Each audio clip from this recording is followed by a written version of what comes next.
Critical Role's newest animated series just dropped its 5th episode, and I think I might be legit traumatized. Hello everyone, I'm Finn. Welcome back to finnfilms. Join me once again as today I am using my vast Critical Role lore knowledge to break down everything that happened on this week's episode of Critical Role's absolutely banging animated series, The Mighty Nein, which tells the story of Campaign 2. An episode which left me legit absolutely speechless as we see the dark and horrifying events of Caleb's backstory unfold in front of us. So then, join me this week for The Mighty Nein Episode 5, Explained.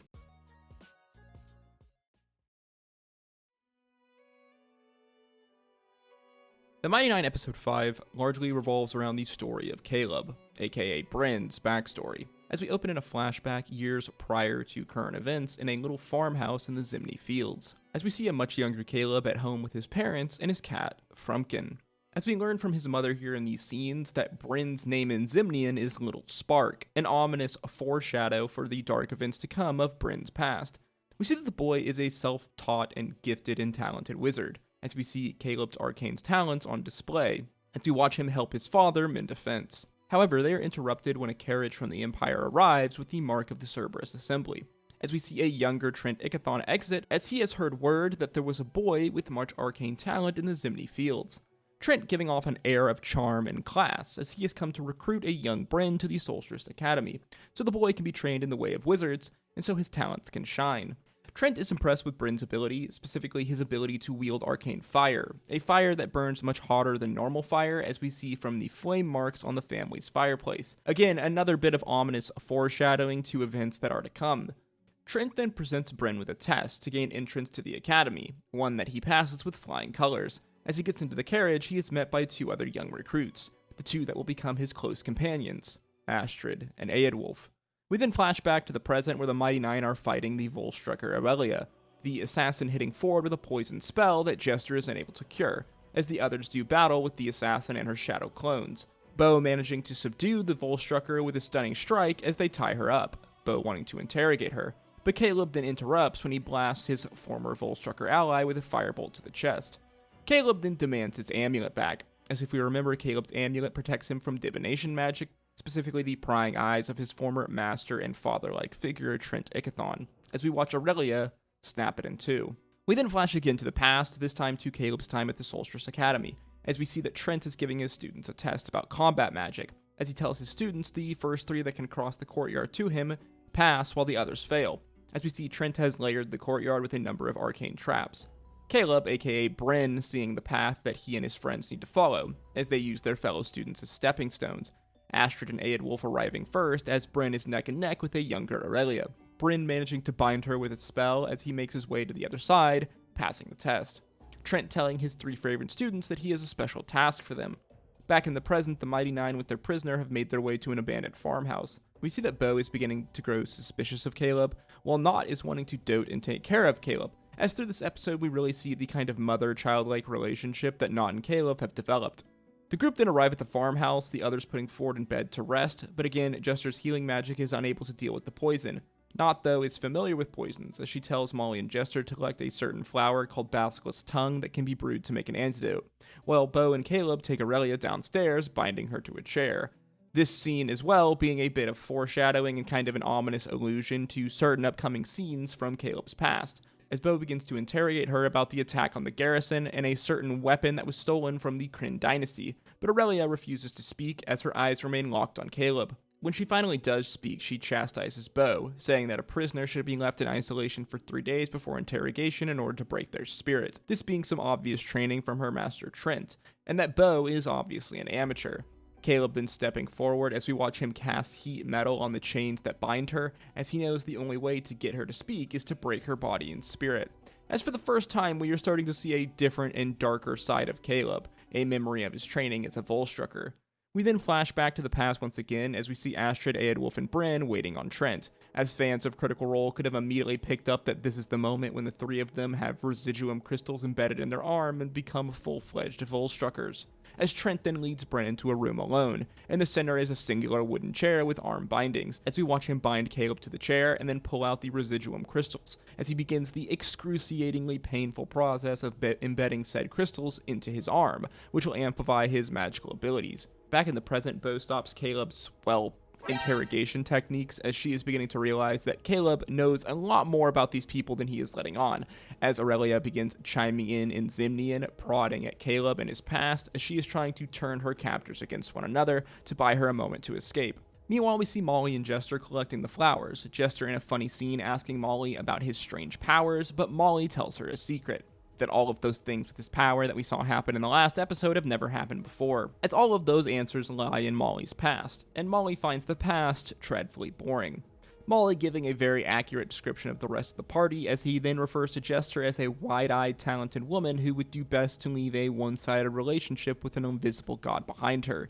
This again kind of prodding at Jester's story about her crisis of faith with the Traveler. Not, meanwhile, is trying to take care of Ford, who we see his condition is worsened. Ford asking how a goblin knows so much about poisons, as Nott explains she was once a friend with an alchemist who taught her some things, and she tried to keep this alchemist alive. This being a little reference, and again, foreshadowing to Nott's backstory and her previous life with her husband Yeza. Ford begins drifting into a fever dream as we hear his voice return to his normal accent, as he cries out, almost as if he was speaking to Vandrin about the events of the explosion on the ship, and how Ford thinks he failed his former mentor and captain, as again we see Nott's very motherly-like instincts kick in this moment. Back down in the basement, Aurelia continues to drive a wedge between Bo and Caleb. Bo managing to make out one word in Zemnian, Volstrucker, as we flash back to Bryn, Astrid, and Eowulf after they had undergone their crystal implantation, as we see that there is much more to the relationship of these three friends, that they are also lovers. We then flash further ahead in the past as we see the three again out on a mission, this mission to infiltrate a party at a Cobalt Soul library and steal a piece of information. Bryn and Astrid managing to steal a key from a Cobalt Soul monk at the party, while Eowulf then creates a distraction. Astrid and Bryn then using the key to unlock a door in the monastery as they sprint through the archive, killing Cobalt Soul monks as they go, as we watch Bryn easily as he breathes burns the face off of this monk. The two then split up as Bryn makes his way to an office, finding the scroll that they were searching for. He is then confronted by a higher-ranking monk who tells him to spill his guts and give up his patron. Bryn then responding that maybe he should spill his guts, as he casts a spell dominating the man's mind as he forces him to cut open his own stomach. Back in the present, Bo has grown tired of the secrets while Aurelia continues to taunt Caleb, telling him that father still loves you, referring to how Trent became a father-like figure to all of the Volstrucker. This absolutely infuriating Caleb as he flings Bo across the room with magic and then kicks Aurelia to the floor.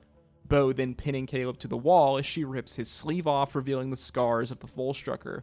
This giving Aurelia the moment she needs to escape as we watch her blast her way out the front door just as Molly and Jester are arriving back, as she then flees off into the woods. Bo coming running out of the house, chasing her, but Caleb then binds all three of them with an arcane trap, as he then pursues Aurelia on his own, as we are finally getting a look at the real Caleb, or at least the man who he was trained to be. As again, we flash to the past, as we see Trent celebrating with Bryn, Astrid, and Eowulf after the success of their mission. Trent telling them all that these Zimni fields are being used as a rebel base to spread lies about the king. As again, we see that the Empire propaganda spread by Trent has infiltrated and wormed its way into the three friends' minds, as Trent then asks Bryn what they should do with the traitors. Caleb giving us this very dark and ominous line here. The greatest fear of the Zemni people is losing their livelihood. I would raze their farms to the ground, then hang their ashen corpses along the Kingsway as a warning to all. This is what the Empire does with traitors. You have a poison in your mind, and the fact that you can't see it makes me so sad. Trent then tells them he has a list which contains the names of these traitors. However, Trent warns Bryn that he may recognize some of the names on the list, as again, fans of Critical Role will know that the specific names that he is referring to are that of Bryn's parents. Back in the present, Caleb has cornered a wounded Aurelia in the forest, as Aurelia is surprised at how capable Caleb is after his time in the sanatorium, as we watch her begin writing his name Bryn on a small piece of parchment. Caleb then summons his cat's ire, a kind of custom version of the spell Bigby's Hand that was a signature of Caleb in the campaign, as he holds Aurelia down, the impact waking Nott, who rushes out to find Caleb. As our scenes begin to flash back and forward between past and present, as we see the events are paralleling one another, as we watch Bryn and the other Volstruckers arrive at his family home, as he begins sealing the exit with the same spell he used to help repair their fence at the very beginning of the episode, as we see Bryn's parents and his cat Frumpkin are trapped inside and completely unaware, as we watch Bryn then set the house ablaze, flashing back and forth to Caleb in the present, who, with the same spell and movement, sets Aurelia ablaze. Aurelia's screams of pain mingling with the screams of his parents in the flashback, and probably most fucked up all in this entire scene was the sounds of Frumpkin. This scene was incredibly hard to watch, which I think is fulfilling, its intended goal. And the realization that Caleb actually is killing the real Frumpkin makes a already tragic and horrifying scene even more horrifying in my opinion. As in the present, we see the paper with Bryn's name on it go up in a green flame as the message is sent back to Trent that Bryn is still alive and has been found. As Caleb in anguish begins casting more and more fire spells as he is reliving the moments of his traumatic past, as we watch Bryn in the past mentally break in this moment, having burned his parents and his cat alive, as Caleb cries out as a firestorm rains down on Aurelia's charred body.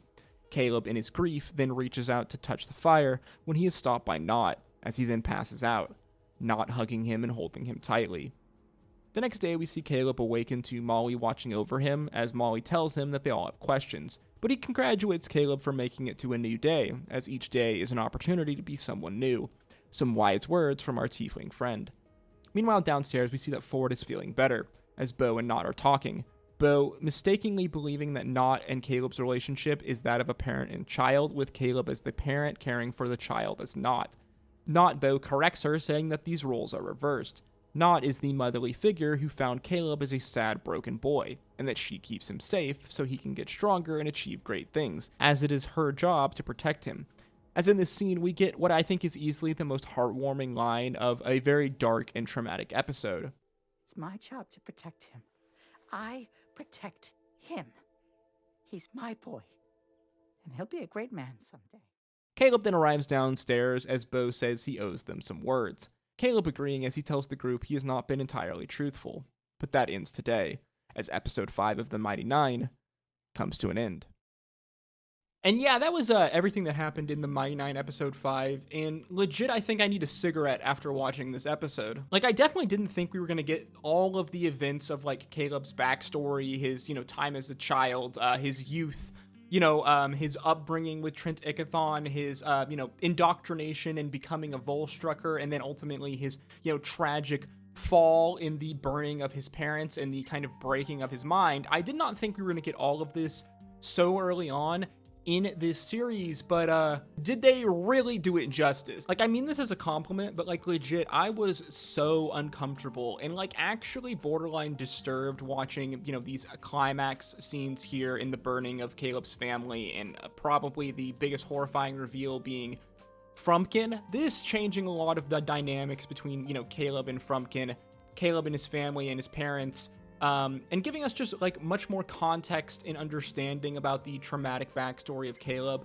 which obviously, we learned all of these things in campaign 2, though I do think the addition of Frumpkin, his real cat, to, the household and the fire here, I could be wrong, but I feel like that's new information, and it really does make things like even more fucked up. Again, though, I say this as a compliment, as like Caleb's backstory is super traumatic and dark and horrifying and super important. So the fact that they were able to do it justice like this, like it is supposed to be uncomfortable and hard to watch, I think means that they really captured the importance of Caleb's backstory in telling his story, and ultimately, setting the scenes for Caleb's long-term character progression in the Mighty Nein animated series, as we watch this, broken man, a man who went through something completely horrible, who was indoctrinated in this Empire propaganda, and then, basically destroyed everything he knew and loved, slowly begin to rebuild himself with a new group of friends, a new group of people that he loves, literally taking on a brand new identity in the name Caleb Widowgast, and then becoming a new person. Molly Mock's words here in the kind of final moments of this episode about, it being a new day, so you can become and be born as a new person, I think really capturing Caleb's story as a whole. Like, I don't really know what else to say about this episode. Like, it was done so masterfully well. Like, it invoked emotions in me that I knew it was going to, because I know, the story and how messed up it is. And obviously, Caleb being an extremely important character. In many ways, Caleb is kind of the main character of Campaign 2, especially in how the Mighty Nein is set up in the animated series. you know, with his relationship with Trent and the Volstruckers, and obviously Trent and, you know, Trent being the big bad guy, you know, in the Mighty Nein animated series, as they are gearing it, you know, much more towards, you know, Trent, the Volstruckers, and the Beacon kind of plot line, which does set Caleb's story up as kind of the primary story of, you know, of the group as a whole. So they needed to get this right, and they did it masterfully well. Like, I love all of the context we are getting in these flashbacks, as we have so much more context on the relationship between not only Caleb and his family from the very opening scenes, but Caleb and Astrid and Eadwulf, their, you know, very complex relationship of friendship and love, and how just close-knit they are, along with the relationship between, you know, Caleb, Astrid, and Eadwulf, and Trent. Trent very much, you know, taking this father figure-like role. I mean, they even refer to him as father multiple times, and all of this extra, you know, information really adds more context and just, you know, adds to the gravity of the, you know, of the dark event of Caleb's backstory, and I think they just did it so masterfully well. I mean, again, those final scenes, these moments here, you know, of the big climax were like super fucked up, but it was really amazingly artistically done in how they did these flashbacks back and forth between the past and the present. We see these mirroring of Caleb in the past and the present. Like, I have to give them a lot of credit here from like an artistic point of view, from like a deeper point of view in terms of like narrative storytelling. These scenes here and the way that they produced them and put them together was like actually breathtaking, amazing. As again, this really is the kind of major turning point for Caleb as a character and his story, and it especially, I love how they kind of, it was a much smaller, you know, moments in this episode, but they did focus in on, you know, Caleb's relationship with Nott, and Nott's very much kind of motherly instincts. That moment there at the end, that quote from Nott about, you know, Caleb being her boy, really is telling, and like really does like lift the mood. Like, it did almost bring me to tears in like a positive way, especially after coming off the traumatic moments just like a few like minutes before, which almost brought me to tears in like a horrifying way. Yeah, I don't really know what else to say about this episode. Like, easily by far the best episode of the Mighty Nein so far. I think easily by far one of the best things that Critical Role has like ever produced and made, full stop, of like any content that they've ever done. I don't think that, like, even if the rest of the Mighty Nein this season is absolutely fantastic, like, I do think that that episode will stand alone as by far the best episode. Like, I don't usually give 10 out of 10s that often, but like that episode right there from start to finish was legit a 10 out of 10, and probably will be the standout episode and moment of the Mighty Nein as a whole. Yeah, I'm not really sure what else to say. I'm still a little bit shook from like watching this episode. Like, it really does hit you emotionally to your core. It really is uncomfortable and hard to watch, especially those fire, you know, the fire scenes at the end. Like, that is so hard to watch, and I think that is the sign that they got it right, that they really did these moments justice for Caleb's story, because again, it's supposed to be hard to watch. Like, you're supposed to feel the anguish and pain that Caleb has gone through, you know, this journey of this young man, and this point where he is at his lowest and completely broken, and then can only be, you know, built back up from here. And yeah, honestly, bravo, well done, Critical Role. That was absolutely amazing. As always, guys, with these videos, these are just my thoughts and opinions, so let me know yours in the comment section down below. Let me know, what did you think of this episode? What did you think of these crazy and absolutely horrifying and traumatic Caleb backstory moments? Let me know in the comment section. If you did enjoy this video, guys, please make sure you like, comment, and subscribe, as that is the easiest way to support me, and it really does go a long way in putting this video into the algorithm. If you did like this video, then why don't you check out some of my other, you know, Critical Role and Mighty Nein content, which I will put on screen now. And as always, I hope to see you in the next one. Stay safe out there. Until next time, peace of audio.